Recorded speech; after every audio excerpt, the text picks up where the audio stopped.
Sports Night Amplified with Andile on Metro FM. Monday through Friday, 6 to 7 p.m. Game over.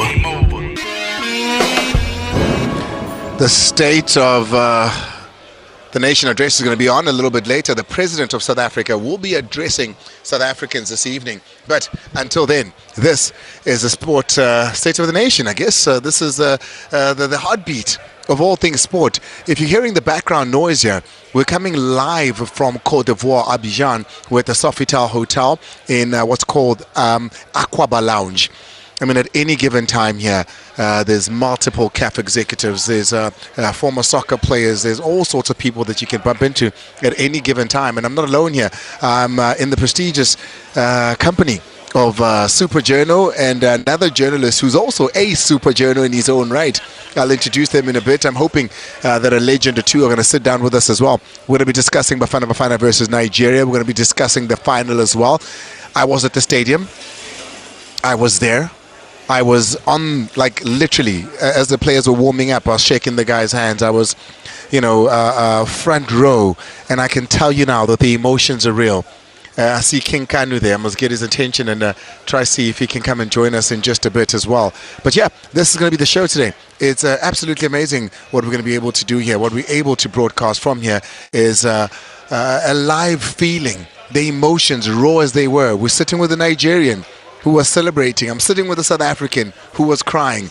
We'll review the two matches from the semi-finals and then go into the final. But stay with us. It's amazing here. Sports Night Amplified with Andile on Metro FM. Proudly brought to you by SABC Sport.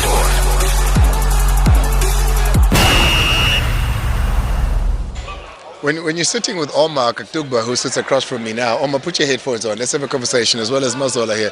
Omar plays spots a former player, and he's winning so far because he was able to see Claude Makelele, whom I couldn't recognize. I didn't quite see him. Did you see him? I mean, I was like, he looks familiar. It's been a couple of years. It's been a couple of years. Omar, welcome. Wow, great to be here. Put your mic on your mouth. Put your mic on your mouth. Hi, great to be here, Andile. Great to be, doing a show with you in person. We started this digitally. Yeah. Now we're doing it physically. Feels very great, especially after Nigeria won the Amapiano battle.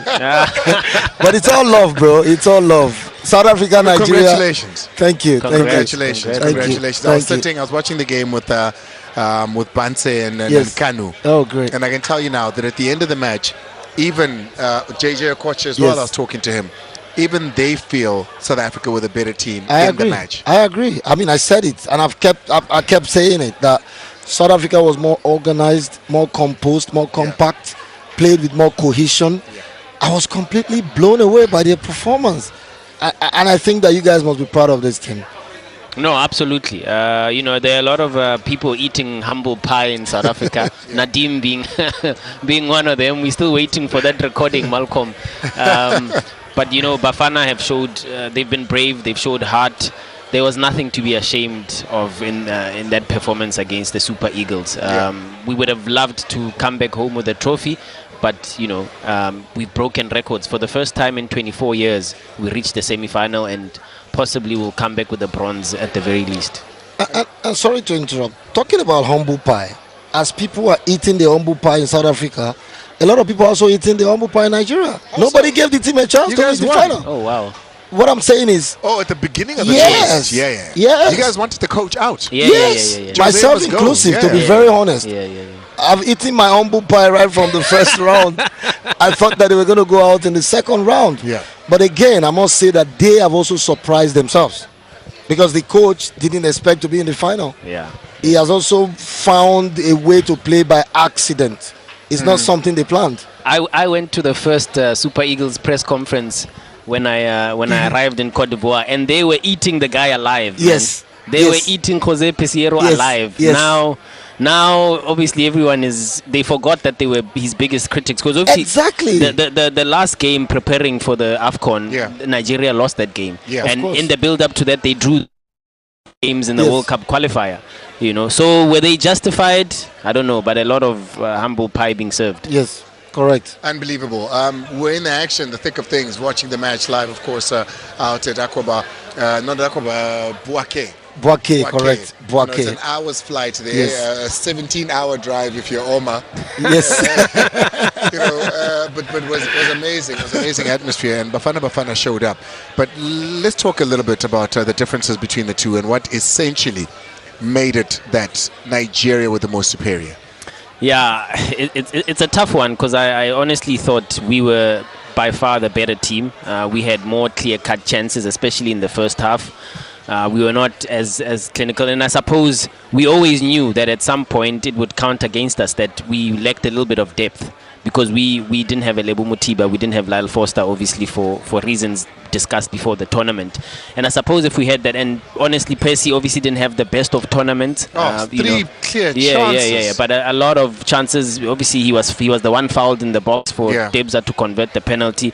So we lacked a little bit of firepower up front, whereas Nigeria, yes, Victor Osimhen hasn't scored, but he's been such a key player for them. Yes, he had a goal ruled. Well, it wasn't offside. It was because of the penalty. Yeah, but so they had to turn it back to the penalty. to turn it back to the penalty. But I think that was the difference. Has Victor Osimhen really showed up to the level of who Victor Osimhen is? And I know we're sitting with a friend here. Yeah. He's not just somebody who covers him, but he's a personal friend of Victor Osimhen as well.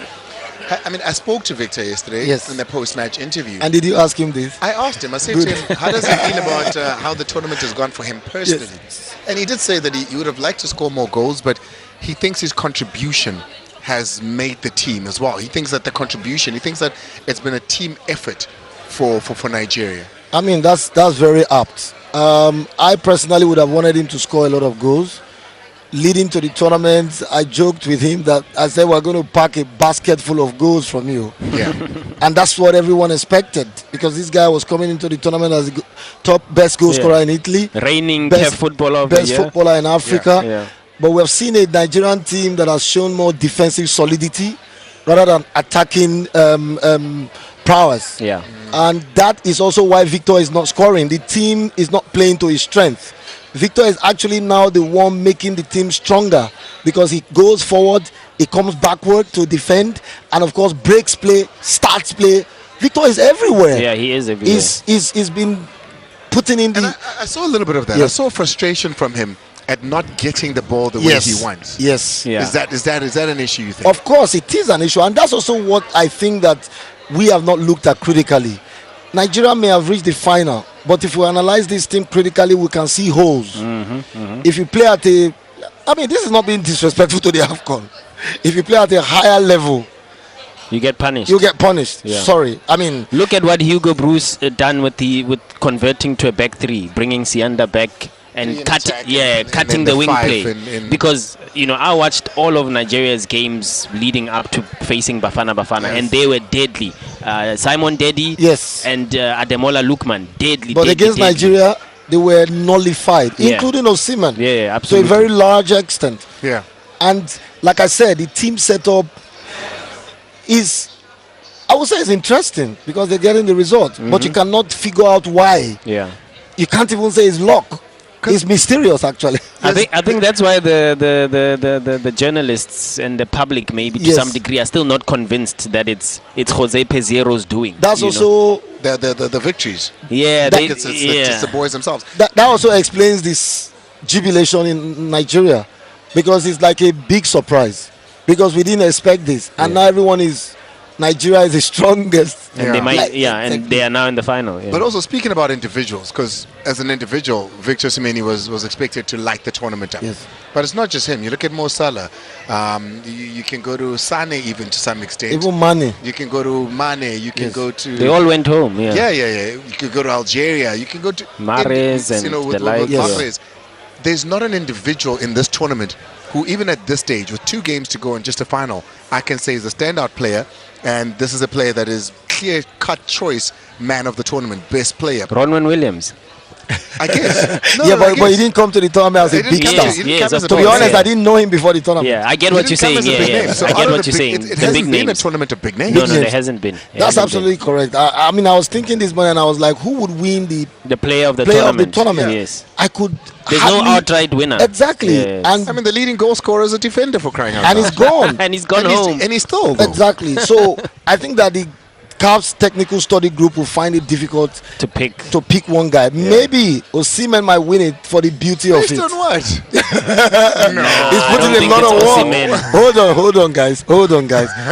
The shift. If anything, maybe someone in the Nigerian defense, maybe Ekong. Calvin Bassi, No, Ekong. William Ekong as a leader and Ekong captain. has been a leader. 2 goals from penalty spot as well. Exactly. I think Ekong is a very big candidate for the award. Yeah. On the Ivorian side, difficult to look at one player who has stood out. Kessie has stood out for me. I doubt. I think Kessie has stood out for me. I actually think he has underperformed. Is it? Oh my yeah, God. I think We're going Kessie to take a stood quick out. break. We'll come back. It's more conversations, but we'll hear from what Hugo Broos had to say and then zero in on Bafana's journey at the Africa Cup of Nations. Because just like Nigeria, a team no one expected to do as well as what they did. We should celebrate them. If they get that bronze, surely a hero's welcome. Sports Night Amplified with Andile on Metro FM. Here's Akatugba. Have a listen to what he had to say about South Africa. South Africa's greatest undoing is the lack of talent. Unfortunately, not having talent like Nigeria, Ghana, and the like. Pro? The South African boy can survive even in the economy of this country, even whether it's bad or good. A Nigerian boy cannot survive in their economy. That is why they leave their country. So, you think that South Africans don't go to Europe because they're comfortable here? The South Africans are comfortable here, but Andile, you know that's a fact. Nadeem? South African players are not good enough to make it in the top teams in Europe. Mohamed Salah, the Egyptian league is way better than South Africa. It pays better, it is VAR, it is everything. It's a world-class league. Pesitao plays in Egypt because it gets paid way better than while he was getting paid at Sundown. That's not what Patrice said. No, it's not true. Patrice was not... Okay. I don't want you to suspend me next week. but 6 to 7 p.m. Welcome back. We're live in Abidjan in Côte d'Ivoire. We're sitting in the Aquaba Lounge. The sounds of what you're hearing now is Africa's finest when it comes to football, from administrators, former players, journalists, etc., etc. You can literally spot anybody at any given time here as we're sitting here, and of course broadcasting with Akatugba as well as Mazola Molefe. But firstly, I'd like to hear from the coach, from last night, Hugo Broos, speaking firstly on his tactics. I think we neutralized completely Nigeria with the way we played. We chose to play with 3 defenders because we knew there was a danger with 2 wingers who play inside, Lokman and David. Donc we had to find the solution for that, and the best solution was to put another central defender there. And I think we succeeded, because when you see the dominance we had in the first half, not only with defending but also in attack, also the way we built up, the way we played. I saw the coach of Nigeria many times doing this. Go back, because they were afraid. They couldn't recuperate the ball. So we played very good. So that means that the tactical choice was good. After the 1-0 we changed because we had to take a risk. Very proud of his team and himself there in how they were able to set it all up is Hugo Broos. Now let's go to Hugo Broos speaking about, the team was good. As you know that this is also a big satisfaction that we not play good and win games against the little countries. We won against Morocco 2 times. We played a fantastic game in Ivory Coast in November, in October last year. The performances here on AFCON were good, very good even, when you see us playing today. So that means that we don't need to have any fear anymore when tomorrow we play against a big African country. We are good, and we have to believe that. And of course, he addresses the elimination. Okay, that can happen in football. It's a big disappointment for everyone because we feel that we played a very good game, and not only today, that we played a very good AFCON, and I'm very, very proud of it. I'm proud of my players. The disappointment is this, but the proudness is that. What they did, what they performed, not only today, I think you have to be proud as a coach. So, yes, it's a defeat, and you see you played a very bad game against Cape Verde and you win with penalties, and today you play a very good game against Nigeria and you lose with penalties. That's also football. But again, I think we have only to think about the way we played this AFCON. And I know that everyone knows South Africa now as a good playing team. And that is the most important. Well, Danny Jordaan is walking past us now, the FA president, and Mazola has gone up to him to see if he'll talk to us. I don't have much hope that he will. To be very honest, I don't have much hope that he will. But Hugo Broos, I mean, I saw he was trending, and there's a couple of people speaking about how Hugo Broos perhaps, not the best fit for Bafana. It's not conversation I think we should entertain at all. Here's a man that's beat Morocco twice in both official matches, a qualifier as well as a tournament match. Here's a man that drew, because we always speak about how does South Africa do against the big guns? How do they do when they play the big boys? Well, there it is. We beat Morocco, not once, but Hugo Broos was able to beat Morocco twice. Hugo Broos was able to come to Cote d'Ivoire and play Ivory Coast. Hugo Broos took us to the last 4. So let's have a conversation a little bit about Hugo Broos here, Mazola.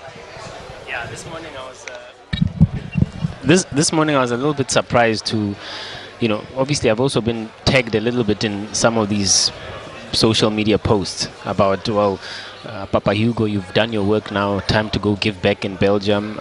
I'm appalled, actually. This is the first time in 24 years that we've gotten to this level, got into the semi-finals of a competition. When we got there, Hellman was still a player. Yeah. So it tells you the magnitude. So we are in the middle of World Cup qualifiers. We've got another AFCON next year. Yeah. Let the man continue to do his job and fulfill his mandate to get us to... Mazola, I don't think you did a good job at getting Danny. I think Danny Jordaan has decided he's not going to talk to us. No, he said yes, but... No, there goes Danny there. Where is he? He's walking away very quickly, I'm pretty sure, trying to get to his room. No, I think he's looking for us. Oh, there he is. Yeah. There he is. Dr. Danny Jordaan is going to come join us in a couple of seconds. I promise to keep it very PC with the FA president of South Africa here, Dr. Danny Jordaan. Omar, what do you think of Hugo Broos? Fantastic manager. I wish we could exchange a manager right now. I mean, respect to Jose Peseiro, but I think that what has happened by accident. Yeah. I think that with a coach like Hugo Broos, we will have a very organized setup. With the quality of players we have, Hugo Broos will be blessed. Hugo, when he took over, he completely dismantled the squad. Imagine. And he decided, I'm going with younger players, the players that can play to my system and to the strengths. And we see the results now, obviously. Exactly. Okay, the president of the South African Football Association is going to join us. And that's a man you have to give credit to. Yeah. I'm going to ask Omar, if you could please just give your headphones there to the president of the federation. With all pleasure. Dr. Danny Jordaan. You'll have to move closer here. Dr. Danny, thank you so much for joining us. Of course, he's been here the entire time as Dr. Jordaan. I saw him at the stadium yesterday. It was like watching a chess game, watching Dr. Danny. Dr. Danny, how did you stomach that game last night? Well, you're on. Go for it. Yeah. Well, it was very difficult. By the way, this is history. This is Dr. Danny Jordaan's first time on this show in particular. So history has been made. I'm glad you're here, Dr. Danny. But anyway, you were saying. Look, it was a difficult game. It was very technical, and most of the time you have to look away. Very, very difficult. I was sitting next to the Nigerian president. I saw. And next to him was Pinnick, who was the FIFA executive member, and they're all CAF executive members. It was very tough. But we are very proud of the team. Oh, yeah. Look, this team has been, over a period of time, has been built by Hugo Broos. We saw when we were in Stellenbosch for those 3 days in the final preparation, yeah, that this team is going to shock a few people here, and I think they did. Really? You could see it then already? Yes. You know, they had 2 sessions a day, very intense session. And it was hot in Stellenbosch. And they were ready. They were ready for the tournament, and they were committed. I had a few times I went for breakfast with them and have supper with them, spend some time with them, and you could see the unity in the team was just remarkable. I think we've never had a team where people are so committed. They are a team, they're one unit, not individuals. Yeah. And there was no individual either on the field or off the field No prima donnas. that wanted to present himself Absolutely. as a different or a leader. They were together. But do you think that's got something to do with the Europe factor, perhaps? Yes, I think Hugo Broos, what we saw when he was the coach of Cameroon, he immediately stepped in. When he stepped in, he removed all the so-called prima donnas. He removed Eto'o. He removed Rigobert Song, all of them, and brought youngsters that nobody knew in Cameroon. And they won the AFCON. And when they were saying, look, we are going to win the AFCON, nobody in our country believed it.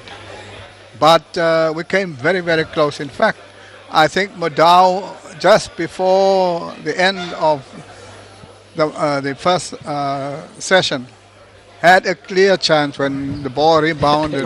From the Tebogo Mokoena free kick. Heartbreak. Heartbreak. That took me to the Sean Bartlett World Cup. When he skied it over. That was a moment that we just had to look away to say, oh. Danny, we're celebrating right now, and it's so exciting, and we're hoping for the third spot to play for still. Yeah. You know, but the wishes and hopes, obviously, with the World Cup qualifiers coming up, AFCON around the corner as well. You know, just over a year, we're hoping for some sort of continuity. What assurance can we get in far as that is concerned? Well, the players themselves, they are very keen. They are psyched up to get Nigeria back home. Yeah, because we are in the same group. And look, we are the 2 top-ranked teams in our group, and it's going to be very tough, both home and away against Nigeria. It's going to be difficult. But even the Nigerians, up to yesterday, believe that the gap between the 2 teams is 5-0. JJ Okocha was there, and Daniel Amakachi, and all of these guys. And those were the predictions. They were predicting 5-0. Yeah. By halftime, they started to change their tune. They were very worried. And by the end of the game, they were not worried, they were terrified. They were terrified.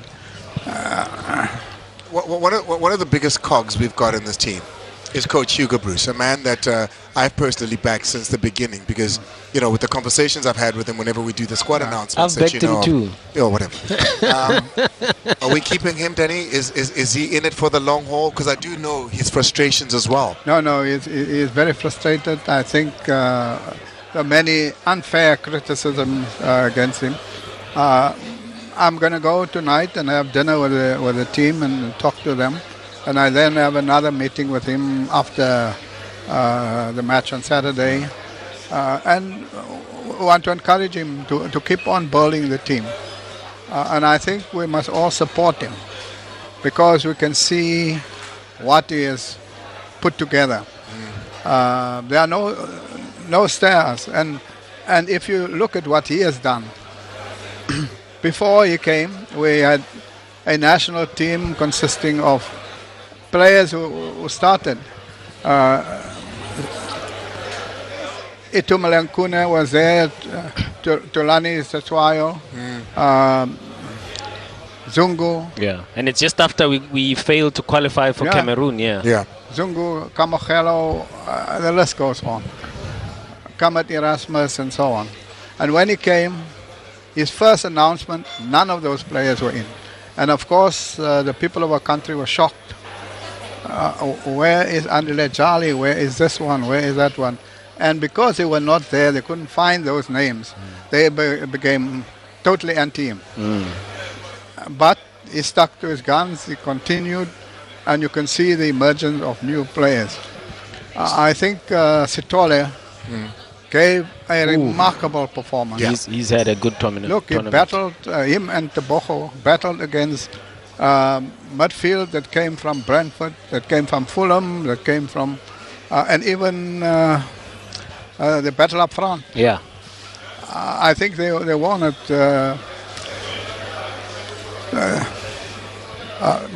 Toby Mvala was excellent. Did your heart almost stop when Grant made the tackle to take one for the team, Mr. President? Well. I mean, that was heroic. Yeah. What did you think? Yeah. Well, because I thought penalty when you went to the VAR. My heart was in my sleeve, really. Yeah. My throat even. No, after the match, we went to the dressing room, spoke to him, and look, it happens in football. But it was a correct decision. Yes. That he made. 100%. He managed to get that ball Because they were gone. They were gone. Because those were fresh players. They were just pumping the balls, and for them to run onto the ball. And I think that he's done an incredible job. Grant and Mvala, as a unit, pair, they work very well. So the official word from SAFA, from yourself, President, at the moment is Hugo Broos' contract runs till 2026, if I'm not mistaken. 2026. You'd love for him to stay. You want him to carry on doing what he's doing, and you want to convince him because we know he's frustrated, not only with the criticism. Not only the criticism, but the way that he gets to work with our friends at the PSL as well. Those frustrations. From yourself, though, we'd like for him to stay on till at least the end of his contract. Yeah, no, absolutely. I think we want him to stay on. We have to fix the issues between him and PSL. I mean, it's unheard of where a national team coach is put out of a stadium, of a match. Yeah. That you couldn't watch the match. But notwithstanding that, he is not a guy to have grudges and to burn. And you can just measure then after Mamelodi Sundowns, the next team with the highest number of players in the squad is from Pirates. Yeah. Yes. There's no issue. I think it was 4 players. No grudges whatsoever. It is the interest of the team and the country, and is loyal. Because we haven't spoken to you about it. I mean, I've had conversations with the coach about it. What is the official stance on a man that many felt was missing last night in particular, but we're seeing him play at Burnley, Dr. Jordaan? What is the official stance on Lau Foster at the moment? Well, we obviously, I think that if we had Foster, it would have been a good addition to the squad. But I don't know the detail of why was it possible for him to play for his club and not for his country. And we would have to investigate that. And if it is his club or it's himself, we then have to take a decision. You didn't see the letter that he wrote? Because he penned down a letter to Safa, the coach saw it, he read it, where he said he was unable to and he didn't want to come. He asked to be excluded, He asked to be excluded personally. This was a personal letter, not from the club. Well, we have to speak to the coach then. Okay. Because the coach, in fact, when he was in Belgium, he spoke to Vincent Kompany. Vincent Kompany, his coach, is also from Belgium. Yeah.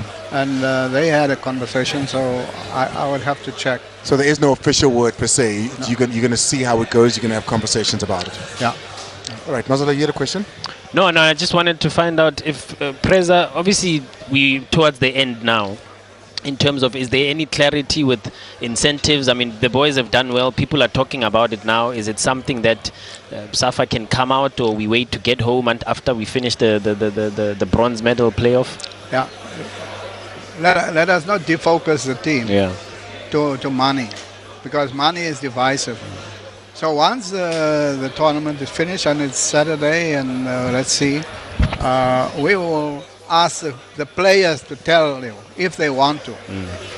Look, the money is for the players. So I ask the players, look, there is a request that the people want to know. And if they agree, if they're comfortable with it, then they can speak about it. This is something that was already agreed upon in that document that you guys signed. In Stellenbosch, one of the reasons why we went to Stellenbosch is also to sign all the agreements, including the bonuses for the AFCON. Before the because tournament, I said I don't want anything to interfere with the team's progress and focus. The team must be focused on playing and winning. And I think if you hear what the Moroccans are saying about their match against Bafana, of course, Bafana had made enemies in the meantime. Morocco is saying, we want Bafana. Yes. Bring them, Mr. President. Oh, you say now, bring them. Bring them, Mr. President. Dr. Danny, to you and your entire establishment, I mean, there's a new buzzword, the technical team and technical analysis that's going on around, and South Africa being heralded for that. And I know that it's something that even when we went to the Women's World Cup, the likes of Snissy Pomali went with as part of that sort of support. No, if you look at the penalties that Ronwen Williams saved, it was based on the technical analysis and the that they gave him. So the intelligence that they gather and they hand over to the players is very important. And at the end of the day, it depends on the goalkeeper. Yeah, and I went to a press conference with the technical study group, and everyone was raving about the Premier Soccer League, the fact that South Africa is the only team without the diaspora in the team. The majority locally based, with the exception of Yaya and Mayambela, who play abroad. Yeah, but this is where I struggle with that a little bit. Obviously, we're proud of that. We're proud of the fact that the Premier Soccer League has given that sort of standard, and it's something that Hugo Broos said in his own words, that it should be better, it should be bigger. But also, the fact that we don't have a lot of imports and exports playing in the top leagues, that surely is a bit of a worry too. Yeah, I think one must never be complacent. What we achieve today is not going to be the benchmark forever. You have to look at what can we do to improve both the clubs and the players for the national team. So that's an important focus. We have to let you go because the President, Cyril Ramaphosa, has got his State of the Nation address, of course, so we're coming off early. But last one on this, when you do sign on those bonuses, the journalists that traveled with the team, just think about them in that. Dr. Danny Jordaan, appreciate it, sir. Well, if there's change left, I'll call you. Let's take a quick break. Okay.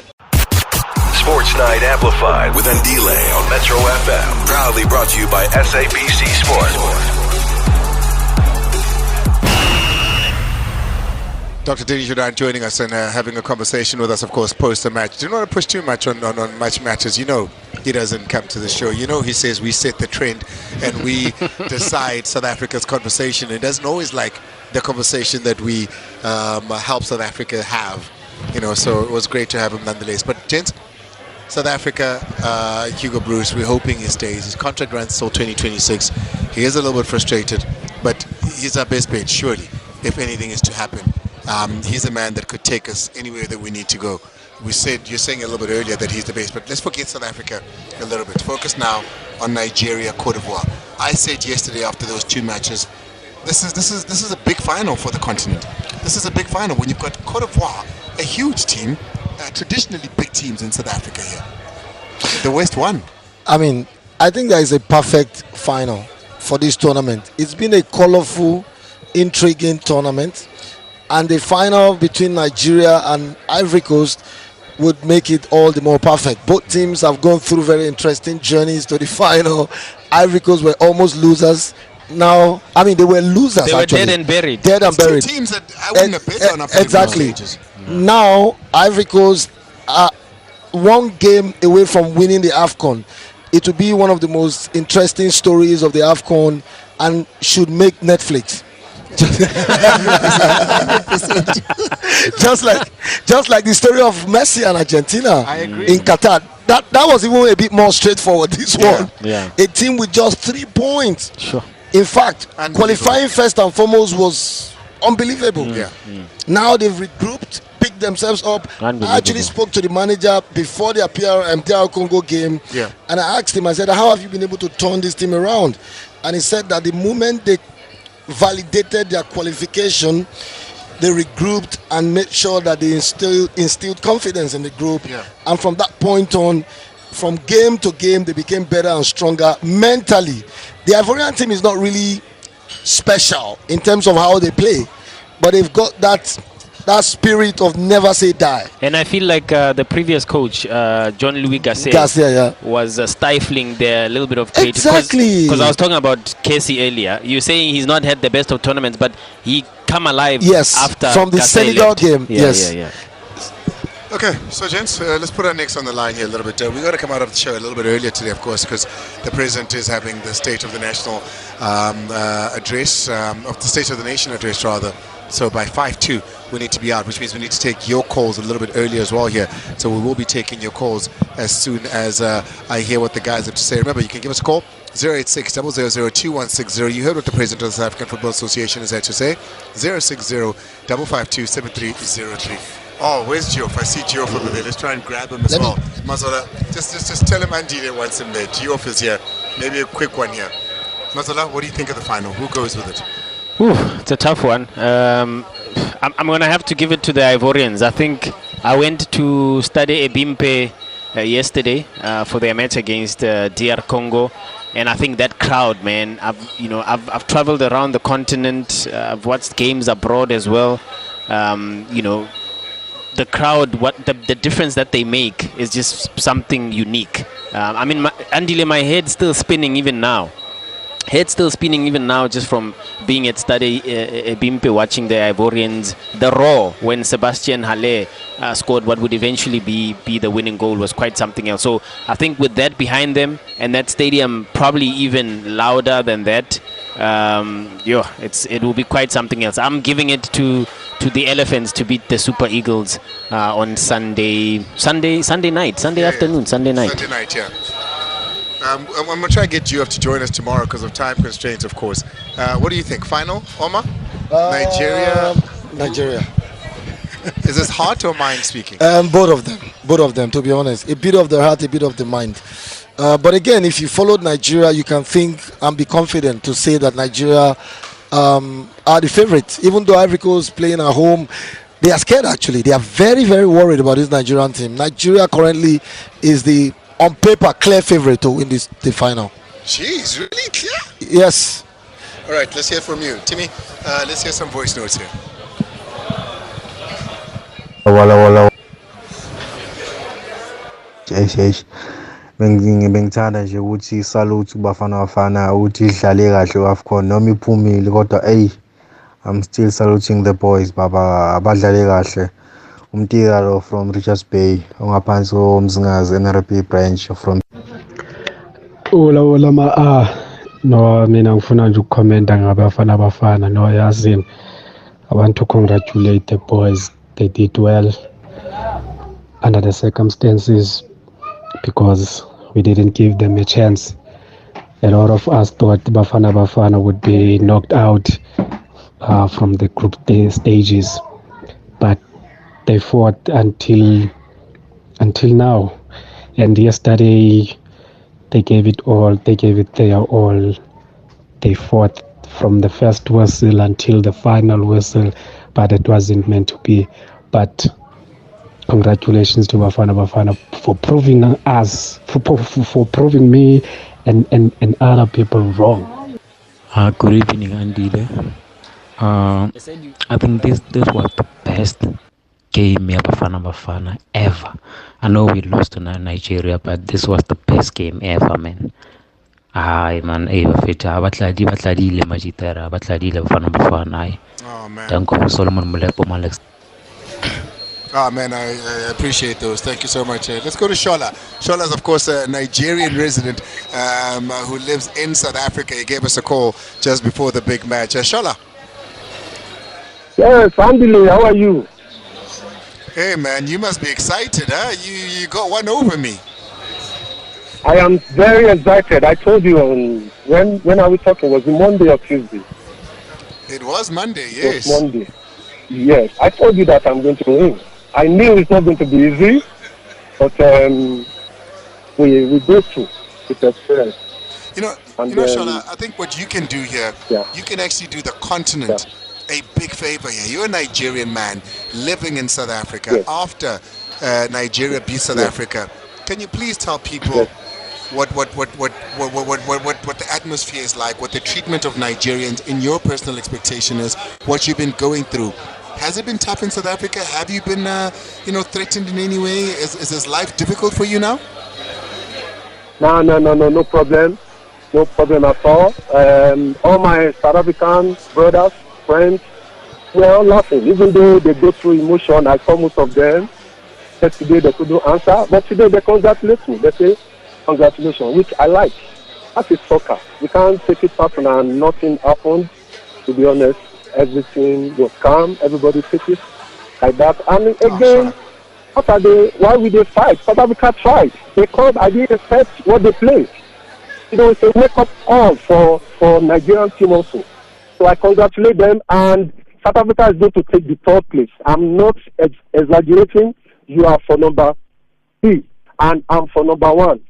What you guys are speaking there, I don't like it. Nigeria is taking the cup. Nigeria doesn't play with crowds. They can come with millions of crowds. I've got to go. They are going to win the cup. I'll take your call again tomorrow.